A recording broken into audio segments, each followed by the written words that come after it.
नमस्कार मंडळी. तर आज आपण गेलो होतो येशवाडीला.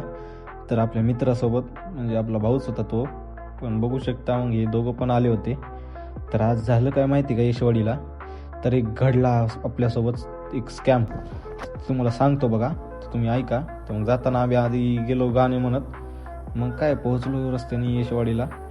मग येशवाडीला गेल्यावर आपला भाऊ बघा कसा हसतोय. तर मग काय गेलो, प्रसाद वगैरे घेतला, दर्शन केलं. दर्शन तर केलं आणि तिथं काय झालं माहिती का, तर हे आपला मित्र बोलत होते. तर मग काय हसू आलं. आणि तितक्यात मग आपण भावांनी म्हणले की जेवण वगैरे करायचं. मग त्यांना वाढला पेढ्या घालायला निघालो. आणि मग काय म्हणलं की जायचं आपल्याला घरी.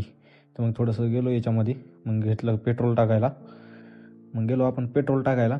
पेट्रोल टाकायला गेल्याचं नंतर काय, मग पेट्रोल वगैरे टाकलं आणि भाऊ म्हणलं की डन, काय विषय नाही. मग भावासोबत ओळख करून आपण आलो हॉटेलला. मग म्हणलं की चहा तर घ्यावाच लागते. आणि आपण चहा नहीं घेतला म्हणजे कि बहुत लय हो गया. फिर क्या चाह ही लेके अपने भाई ने गाड़ी चढ़ा दी. तो फिर आ गए हम नया अंदाज पे.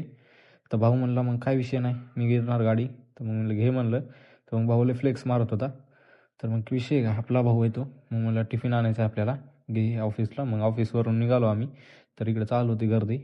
मग काय त्याला म्हणलं आणि इकडं आता मी घेतो गाडी. तर मग काय ते आलो घरापाशी आणि त्याला सोडलं. तर मग काय ही आपली चाबी. आता भेटू मग नेक्स्ट व्लॉगला.